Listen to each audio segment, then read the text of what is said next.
Magandang araw po sa inyo, Sir Bob, at sa mga listeners ng channel nyo. Itago nyo na lang ako sa pangalang Arnold, taga Bataan. Isa ako sa mga libu-libong motorista na nagtatyaga sa kahabaan ng traffic sa Manila kapag pumapasok. Friday night na mangyari ang kakaibang experience sa isang coastal road. Napagpasyahan kong mag-road trip mag-isa. Total ay wala namang pasok kinabukasan. Pinili kong sa coastal road dahil gusto ko na habang nagdadrive ay masaksihan ko ang kagandahan ng sunset at yung paghampas ng dagat. Pamparelax sa nakaka-stress kong buhay kumbaga. Habang nagbabiyahe ay iniisip ko kung bakit hanggang ngayon ay hindi ko pa rin matagpuan yung babaeng para sa akin. Masasabi kong mabait naman ako at sa tingin ko ay isa akong good provider para sa magiging future partner ko. Pagdating sa kalagitnaan ng coastal, nakita ko yung biglaang pagdilim ng kalangitan. Nag-aamba na may ulan na paparating, kaya medyo binilisan ko ng kaunti ang pagpapatakbo para kung sakali ay hindi ako maabutan ng malakas na ulan. Hanggang sa tuluyan na ngang pumatak. Kapag binalas ka nga naman. Kung kailan naisipan kong mag-relax, saka naman uulan. Mabuti na lang at hindi ganon kalakas. Pero pansamantala ko munang iginilid ang motor at tumigil para kunin yung kapote ko. Akmang sasakay na ako muli sa motor nang may mamataan ako sa kabilang side ng daan na isang babaeng naglalakad. Tanong ko pa sa sarili kung anong ginagawa niya doon. Napansin ko pa yung umbok sa tiyan nito at nagtanong kung anong ginagawa ng isang buntis sa babae sa isang coastal road habang umuulan. Dahil malaki ang respeto ko sa mga babae, kaya kahit hindi ko kilala ay malakas ko itong tinawag. Nakuha ko naman ang atensyon nito. Lumingon siya sa direksyon ko. Sinenyasan kong huwag aalis ng pwesto at pupuntahan ko siya. Mukha namang nagets niya. Kaya nagmadali akong pinaandar yung motor at pinuntahan yung babaeng buntis. Tinanong ko ito kung saan ito pupunta at ihahatid ko na lang siya.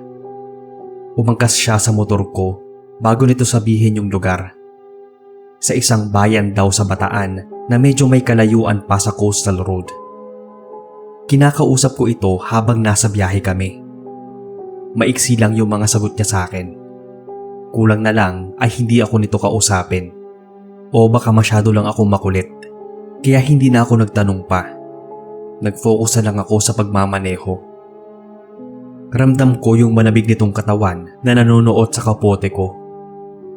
Ewan ko ba, Sir Bob? Nagsitayuan ang mga balahibo ko sa katawan tuwing napapatikit ang katawan niya sa akin. Nang malapit na kami sa may dulong bahagi ng coastal ay may namataan ako sa unahan. Isang ambulansya. May naaksidente. Isang kotse at 2 motorbike ang nagbanggaan. Isa raw sa mga pasahero ay buntis. Napahinto ako saglit. Hinahanap pa raw ng rescue team ang katawan nito na dahil sa lakas ng impact ng pagkakabangga ay tumilapon ang katawan nito sa kung saan. Napaisip ako. Napatingin ako sa side mirror ng motor at nanlamig ako dahil wala na pala akong angkas. Kaya imbis na magpanik, nagsabi ako sa isa sa mga pulis na subukan nilang maghanap sa may gilid ng dagat. Sa isip ko pa noon, baka nangihingi ng tulong yung babaeng buntis. Gusto nito na mahanap ang kanyang katawan sa madaling panahon. Hindi naman imposible na sa dagat ito babagsak, lalo na kung bandang dagat tumilapon ang katawan nito. Hindi na ako tumulong sa paghahanap. Nagpatila na lang muna ako ng ulan sa may shed bago nagpa siyang umuwi. Bago ako dumiretso ng bahay, ay nagpunta muna ako sa isang chapel at nagsindi ng kandila para sa ikatatahimik ng kaluluwa ng babaeng buntis na pinaangkas ko kanina. Mahigit 2 taon na nang ma-experience ko to. May ilan na rin akong na-experience ng mga kababalaghan. Siguro kasi bukas ang third eye ko. Pero isa kasi ito sa mga tumatak sa akin. Hanggang dito na lang muna, Sir Bob. Magkukwento ulit ako ng iba ko pang mga naranasan next time.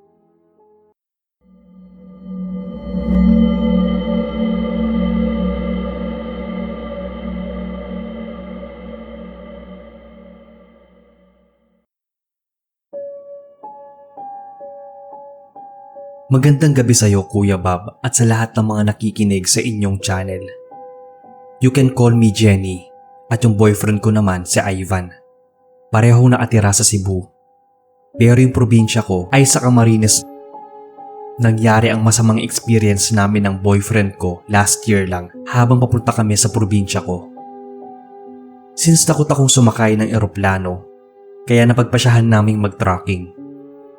Malapit lang sa pinag-iistayan namin ang port ng Cebu kung saan kami pwedeng sumakay. Pero mas pinili naming bumiyahe ng 4 na oras papunta sa Port Bogo. Dala namin yung sasakyan ng boyfriend ko. Pagkarating namin sa Bogo Port ay sumakay kami ng light shipping papuntang Matnog Port. Lula ng barko ang sasakyan ni Ivan. 9 na oras din mahigit ang hinintay namin para maarating sa pupuntahan. Kinabukasan, dumating kami sa Matnog Port ng tanghali. Nagtanghalian muna kami roon bago bumiyahe papuntang Camarines Sur. Salitan kami sa pagdadrive ni Ivan. At kapag may nakikita kaming magandang tanawin, ay tumitigil muna kami para magpicture. Tutal, hindi naman kami nagmamadali, kaya ayos lang sa amin na gabihin sa daan. Base nga sa istema ko, aabuti na kami ng dilim. Habang nasa biyahe kami, ay naalala ko ang paborito naming tambayan noon ng mga pinsan ko. Kaya sinabi ko agad ang daan sa boyfriend ko na daanan muna namin bago dumiretso ng bahay. Medyo mataas na bahagi kasi iyon at makikita ang liwanag ng mga kabahayan. Gusto ko rin yun ipakita kay Ivan dahil gusto rin ito ang adventure, kaya tumalima naman agad ito. Sa isip ko, mukhang may nakadiskubre na sa dati naming tambayan dahil hindi pa ganun kaganda ang daanan papunta roon. Pero that time, napakapatag na. Hindi pa nga lang nakasemento. Habang binabaybay namin ang daan papunta sa pinakamagandang pwesto, ay may nakalagay na mga traffic cones na nakaharang sa daan. Sa pagkakaalam ko ay ginagamit lang ang mga yon tuwing may inaayos na daan. Pero mukhang wala naman kasing road construction na nagaganap doon. Dahil kahit isa ay wala naman kaming nakitang signage na bawal dumaan, maliban na lang sa iilang traffic cones na naroon. Isa pa, gabi na kaya malabong may magtrabaho pa rin sa daan. Sa pagkakaalam ko, sa bukana pa lang bago makarating kami sa gitna ay dapat may harang na. Binaliwala na lang namin yon. Baka kasi may nantitrip lang na ilagay yun o kagaya namin ay may gusto lang tumambay din na balak suluhin yung naturang lugar. Sinabi ko rin kay Ivan na kung sakaling may road construction nga sa bandang unahan ay pwede naman kami bumalik kaagad. Nag-agree naman siya. Kaya lumabas si Ivan ng sasakyan. Inisa-isa niyang tanggalin yung mga traffic cones. Bago niya maalis yung iba, ay may naaninag na akong bulto ng tao sa may bandang unahan. Kinabahan ako noon dahil dahan-dahan itong naglalakad papunta sa kinaroroonan ni Ivan. Hindi ko maintindihan yung nararamdaman ko noon, kaya binaba ko ang bintana at tinawag yung boyfriend ko na bumalik na. Pero imbis na makinig ito sa akin, ay pinagpatuloy niya ang ginagawang pag-alis ng mga cones. Nataranta ako nang maaninag ko yung hawak nito. Isang malaking itak. Nakasuot siya ng hoodie kaya hindi ko maaninag yung itsura niya. Nagpapanik na ako noon. Mabilis kong binuksan ang pinto at sinigawan si Ivan na sumakay na siya dahil may papalapit sa kanya. Doon na siya lumingon sa likuran niya at nakita yung misteryosong lalaki. Kaya mabilis na rin siyang tumakbo papasok ng kotse. Pinaandar niya agad yung sasakyan. Dali-dali niya tong pinaikot para makadaan na kami sa dinaanan namin kanina. Nang bigla na lang may sumulpot na 2 pang lalaki. Mga nakahoodie rin sila. Nagimbal ako dahil 3 na sila na may bitbit pang mga itak. Bago kami tuluyang nakaikot ay nahampas na ng isang lalaki yung likurang bahagi. Hindi ko napigilang tumili dahil sa takot. Akala namin ay nakalayo na kami. Pero nakita ko na tumatakbo ang mga ito para habulin kami. At mas lalong lumakas yung kabog ng dibdib ko noon.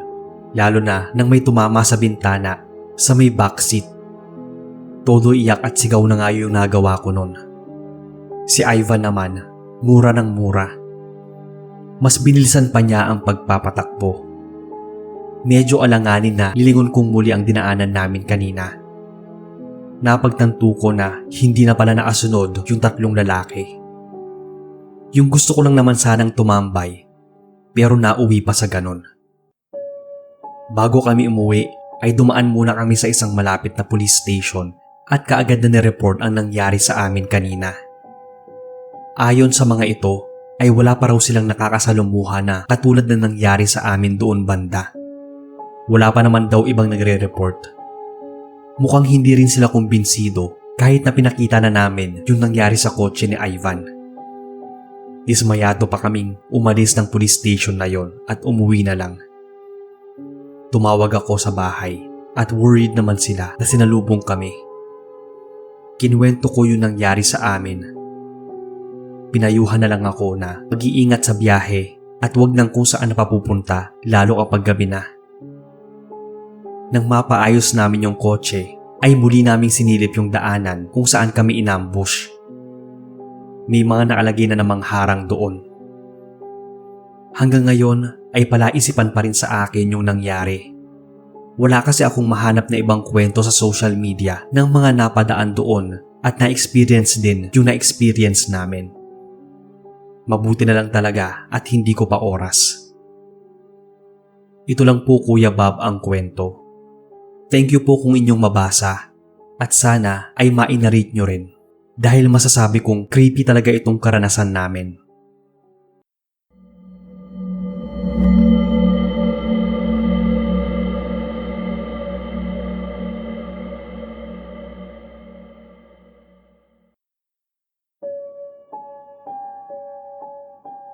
Magandang gabi po Sir Bob, pati na sa lahat ng mga listeners nyo. Ako po si Travis from Palawan. Gusto ko lang pong ibahagi ang tungkol sa masasabi kong boring kong buhay. Kung paano ito binago ng aking kakaibang experience tungkol sa pag-road trip. Uso po rito sa lugar namin na kapag tumuntong ka sa edad na 14, kailangan ay marunong ka na magmaneho. Sikat ka rito kapag may motor ka. Magkakaroon ka ng instant crowd ng mga friends.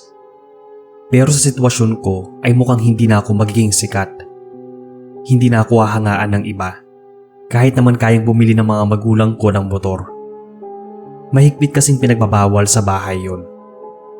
Bawal din ako matuto magmotor. Bawal makipagbarkada. Bahay at school lang ako. Pangalawa ako sa 4 na magkakapatid. 3 lalaki. At yung bunso naman ay babae. Yung panganay po namin ay nasa ibang lugar nag-aaral, si Kuya Troy. Kaya parang ako na rin yung tumayong panganay sa 2 kong nakababatang kapatid. Madalas pong wala sa bahay yung mga magulang ko. Sa katunayan, umuuwi lang ang mga ito kapag may okasyon dito o 1 buwan lang sa loob ng 1 taon. Katulad ni Kuya Troy ay nasa ibang bansa rin ang mga ito. Abala sa kani-kanyang mga trabaho. Bali yung tumatayong guardian po sa amin ay yung aking napaka-istriktang tiyahin. Isa siyang matandang dalaga.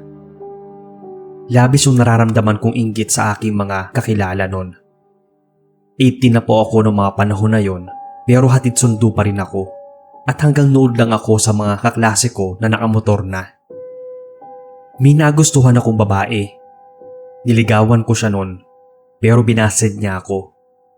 Ang rason, gusto niya yung boyfriend na katulad ng mga friends niya, yung may mga motor na. Dahil sa nangyari, kaya na-motivate akong ipunin yung allowance ko para ipambili ng motor. At bago matapos ang taon, naabili na nga ako ng sarili kong motor. Palihim din po akong nagpa-practice noon hanggang sa tuluyan na akong natuto. Sobrang saya ko noon Sir Bob. Lalo na nung sinagot na ako ng babaeng nililigawan ko. Wala lang talaga akong ibang mapagkwentuhan kundi si Kuya Troy. Kaso, lagi kasi yung busy. Yung dating may pagka-boring na ako, nagkaroon ng instant circle of friends kasama na yung tropa ng girlfriend ko. Hindi na po lingid sa bahay ang pagkakaroon ko ng motor. Maliban na lang sa mga magulang ko na parang wala namang pakialam sa amin. Immature po talaga ako mag-isip ng mga panahon na yon. Malaki ang pinagbago ko simula nang magkaroon ng motor. Lumala pa yung pag-uugali ko simula nung manalo ako sa isang illegal na motor race. Isang brand new na motor kasi ang premyo. Ipinagmayabang ko agad ito sa mga barkada ko at tinaya ko sila na mag-road trip kami. Napagkasunduan naman namin na sa isang sikat na daan dito sa Palawan kami mag-road trip. Sikat siya dahil prone sa mga aksidente. Mahigit 3 o 4 na oras ang biyahe papunta roon. At kaya balak kong doon kami dahil taga roon yung isa naming barkada. Napagkasunduan naming magstay muna doon kahit 2 days lang. Sa kabila ng pagtutol ni tita sa akin ay tumuloy pa rin ako. Naging bingi ako nung araw na yon. Angkas ko yung girlfriend ko that time. Nang andoon na po kami ay sobrang na-enjoy ko. Pero nung bandang nasa kalagitnaan na ay nahirapan na ako magmaneho. Bukod sa mahangin sa parting yon ay mabuhangin pa. Literal na rough road talaga siya. Medyo alanganin na akong tumuloy. Baka kasi maaksidente pa. Gusto ko na sanang bumalik. Pero dahil ayokong sabihan akong loser kaya tumuloy pa rin ako kahit kalahati ng utak ko ay tumututol na. Habang nagmomotor ay may napansin din ako na lalaki na nakatayo sa gilid ng daanan kaya nagbinor muna ako sa pagpapatakbo. Pagewang-gewang yung ginawa nitong paglalakad na para bang may kakaiba rito. Nagtaka pa ako nang mapansin ko na may sugat ang binti nito. Hindi lang maliit na sugat kundi sobrang laki na konting laman na lang yata at humiwalay na ang binti nito sa tuhod. Naadagdag sa kaba na nararamdaman ko nang makita ko ang bitbit nito. Parang sariwa pa yung tumutulo mula sa bitbit nitong braso. Nanlamig yung buong katawan ko noong mga oras na yon. Pero hindi ako nagpahalata sa girlfriend ko na parang walang pakialam sa taong naglalakad. Sinisita pa nga niya ako kung bakit sobrang bagal na ng pagpapatakbo ko.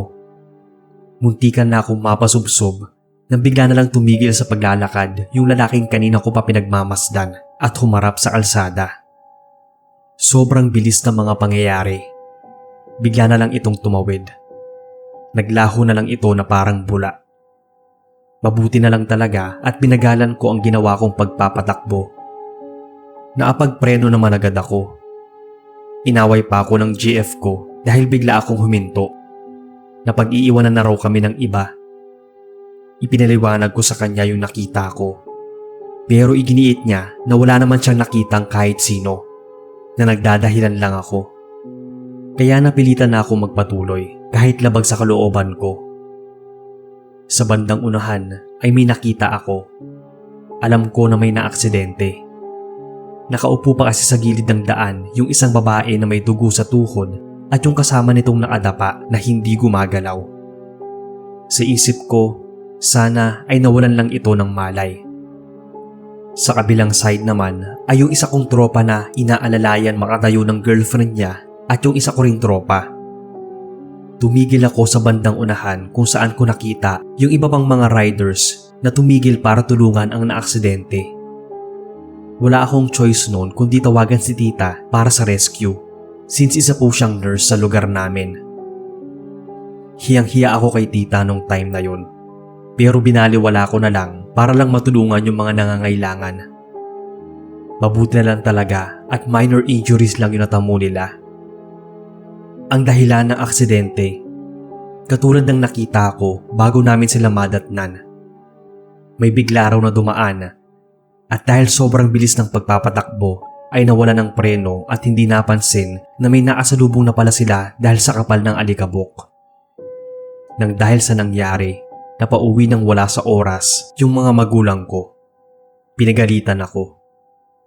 Sinampan nila sa akin yung buong katotohanan na hindi pala nagpunta ng abroad si Kuya Troy para mag-aral.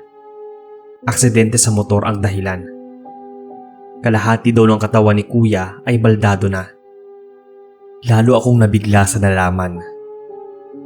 Nung nag-Australia daw pala si tita at yung kanyang boyfriend noon, ay magkasama ito at si Kuya Troy nang mangyari ang aksidente. sa kasamaang palad daw ay dead on arrival yung boyfriend ni tita at malala naman ang natamong sugat ni kuya at na-paralyze nga yung kalahati ng katawan niya. Ilang years na pala nangyari to bago namin maging guardian si tita noon at bago mag-Australia yung parents namin para pala doon magtrabaho at maalagaan si kuya. Hindi na ito sinabi sa aming magkakapatid dahil bata pa kami noon. Para akong binuhusan ng malamig na tubig. Doon lang nag-sink in sa akin lahat ng pangaral ni tita sa akin na kaya pala pinagbabawalan niya akong magmotor. Sobra yung pagsisisi ko noon na sinuway ko sila.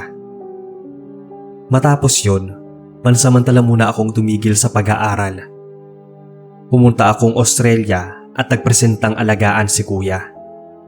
Naipaghiwalay ako noon sa girlfriend ko na isa sa mga dahilan kaya ako naging pasaway. 3 years after naman ay nalaman kong nag-asawa na ito. Pasensya na sir at naisama ko yung drama ng pamilya ko. Pero tingin ko, kailangan din sila para sa character development ko. Pero salamat pa rin sa oras at pagbabasa ng aking kwento. Sana po ay maging aral ito sa mga ibang nakikinig yung mga naging karanasan ko. More power po sa inyong channel.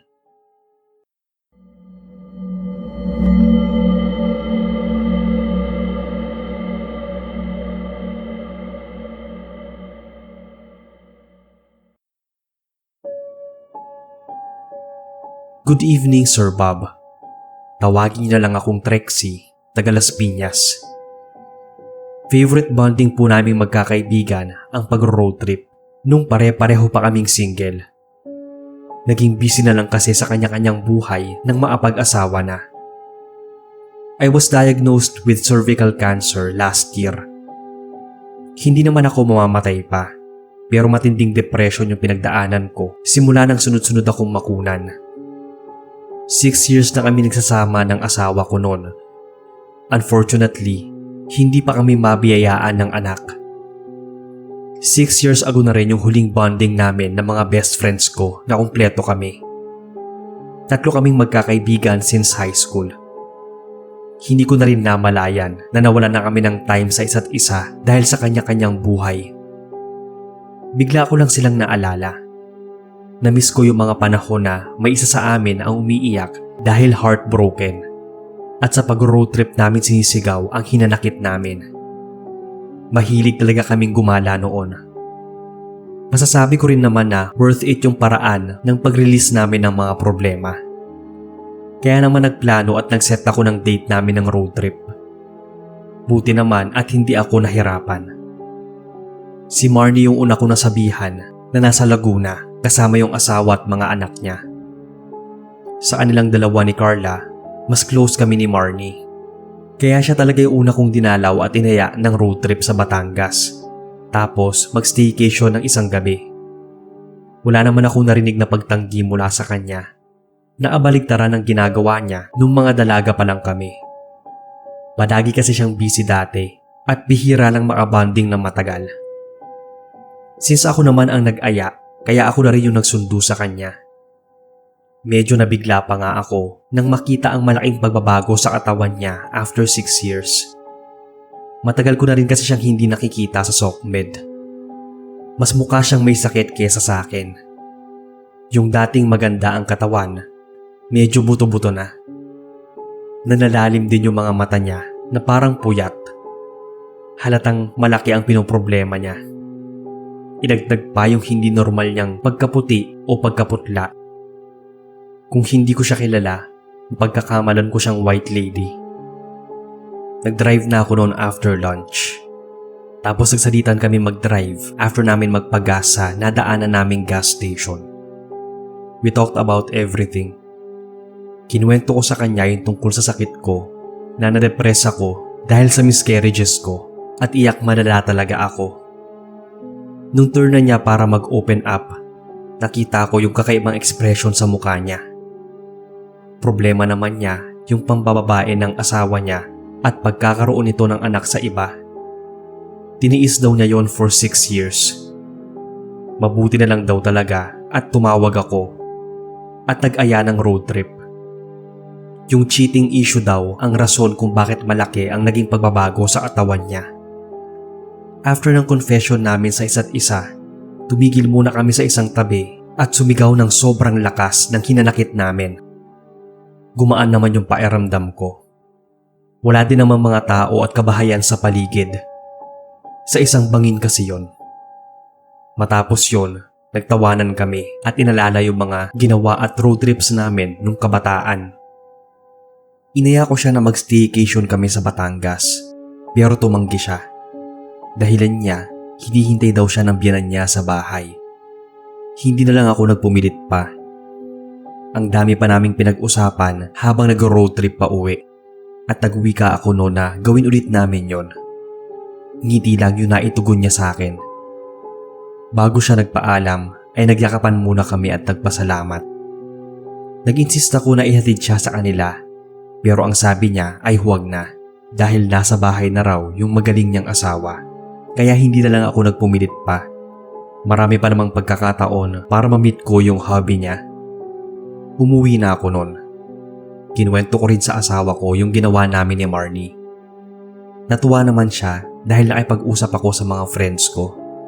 Sabi pa nga niya, imbitahin ko si Marnie sa bahay at dali ng mga anak nito. Nag-agree naman ako. Back to my busy routine. Mga isang buwan din ang lumipas nang huling usap namin ni Marnie. After kasi ng road trip namin, hindi na siya nagre-reply. Hinayaan ko na lang dahil siguro katulad ko ay busy rin siya. Gusto ko pa naman noon ibalita sa kanya yung good news ng doktor sa huling check-up ko. Kaya naman si Carla na lang yung kinontak ko. Panay-dictahin pa nga nito sa calls ko. Sinadya ko talagang puntahan siya sa bahay nila. Nadatnan ko doon si Raymond, yung long-time boyfriend doon ng kaibigan naming si Marnie. Nabigla ako sa nalaman ko na si Carla at Raymond pala ang nagkatuluyan. Sino ba namang mag-aakala na yung walking red flag na boyfriend ni Marnie ang magiging asawa ng choosy kong friend na si Carla? Kagaya ng ginawa namin ni Marnie, in-invite ko sila pareho sa isang road trip. Total naman, wala silang mga work that time. At first, hindi pumayag si Raymond. Pero napapayag ko ang mga ito nang magbanggit ako ng about sa buhay ko. Sa Batangas pa rin ang punta namin. Kaming dalawa lang ni Carla dahil alam naman ito na noon pa ay mainit na ang dugo ko kay Raymond. Nag-open up ako kay Carla about sa mga problems ko. Same scenario sa kinuwento ko kay Marnie. At nung turn na niya para magkwento, napahagulgol siya ng iyak. Kaya naman hininto ko yung kotse at kinomfort siya. Pairamdam ko kasi sobrang bigat ng pinapasan niyang problema kaya hinintay ko siyang magkwento. Parang ang bomba na bumasag sa katahimikan yung pasabog niya. Kinilabutan talaga ako sa sinabi niya na siya ang dahilan kaya nagpakamatay si Marnie 5 months ago. Siya yung kabit ng asawa ni Marnie. Siya yung rason kaya napabayaan ni Raymond ang mga anak nila ni Marnie.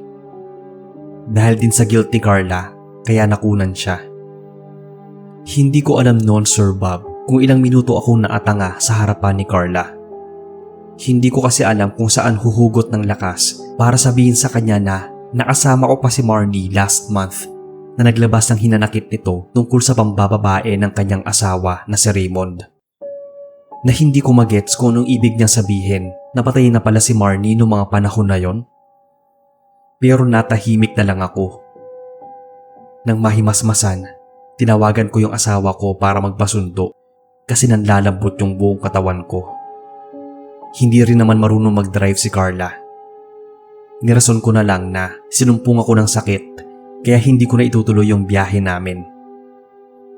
After that day, tuluyan ko ng pinutol ang pagkakaibigan namin ni Carla dahil hindi ko kayang itolerate yung ganong klaseng behavior.